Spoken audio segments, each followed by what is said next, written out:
Let me start by saying it feels good to be back amongst all of you. Opening this event was my first task shortly after I arrived last August, and I have been truly impressed with many of the YALI young people I've met throughout my time here. I do look young, but I'm not. I am at least, for some of you, at least 20 years older than you. For those who don't know me, again, my name is Sterling Tilley. I do not own Sterling Bank. I wish they would pay me for using my name, but we haven't come to an agreement yet. So again, I am the Cultural Affairs Officer at the U.S. Embassy here in Abuja, and it is my pleasure to welcome you all to this year's YALI Network Summit. Since my arrival in Nigeria, I've had the chance to interact with members of the network in Abuja and at 6, maybe 7 different states I have visited. And I'm left inspired and impressed by your contributions to the task of building this great country. Allow me to share just a few of them with you. At this summit last year, I announced the Niger Votes campaign to promote youth participation, peace and accountability during the last elections. By the end of the campaign, which ran for 7 months, we had a record 15,000 members pledging to take action to support the campaign, and over 800 submitted reports for activities carried out to promote the campaign in various communities throughout the country. The campaign also earned you partnership with the Center for Democracy and Development to monitor the elections. I think you should give yourselves a round of applause for that, actually. Also, very inspiring are projects by different members of the YALI community targeted at providing the right mentorship for students and future leaders. I had the pleasure of listening to high school students pitch entrepreneurial solutions to challenges they have identified within their respective communities. These are not just examples of wealth of talent available in the network. They are eloquent testaments to value, as they are young people involved in issues of national importance. Nigeria is currently in the process of reviewing its youth policy.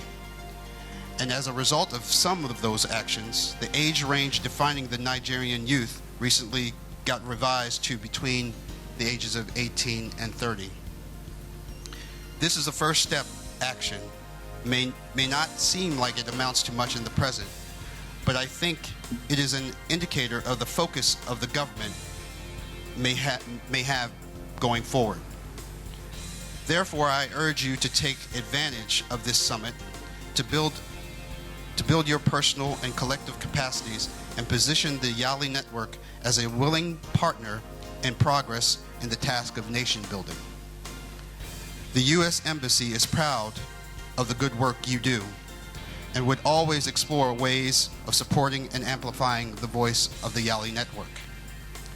Which brings us to the subject at hand: youth inclusion in government policies for sustainable development. It has been widely reported that youth in Africa are isolated and underrepresented in governance across the continent. This is actually true in many parts of the world. But the ratio of underrepresentation of youth in Africa is extraordinarily high. In general, youth are often not consulted on key decision-making processes.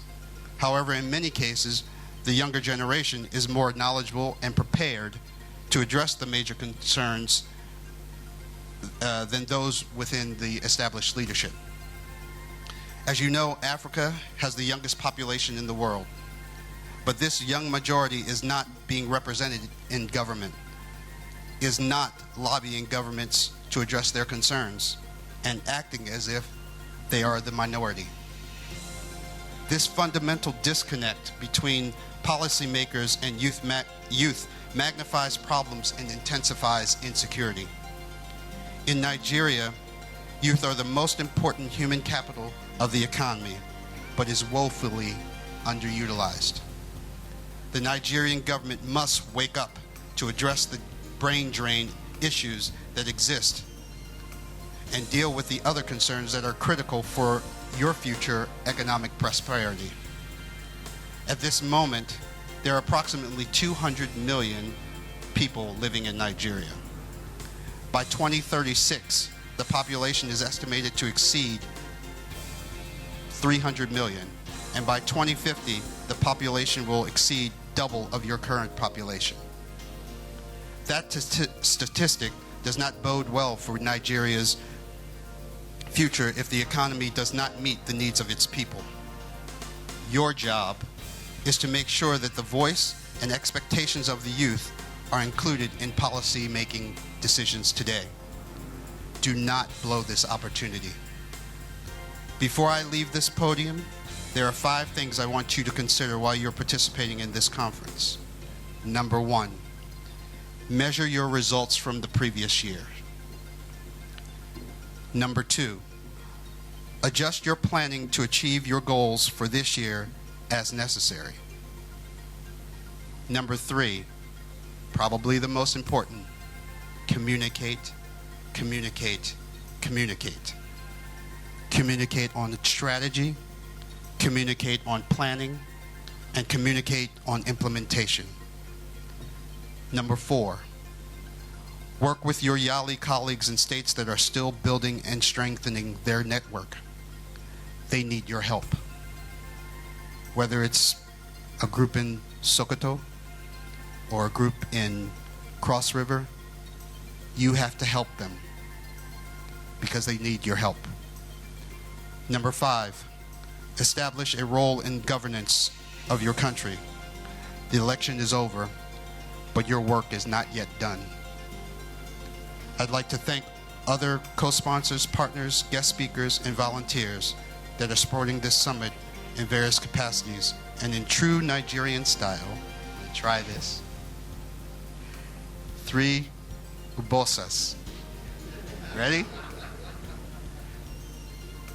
Thunderclap. Remember thunderclap. The thunderclap. You have to make the thunderclap be heard all the way over to the president's building, right? His house. Want him to hear it. 3 bosses. Get your fists ready. You ready? Yep. Bosa. Bosa. Bosa. Thank you very much.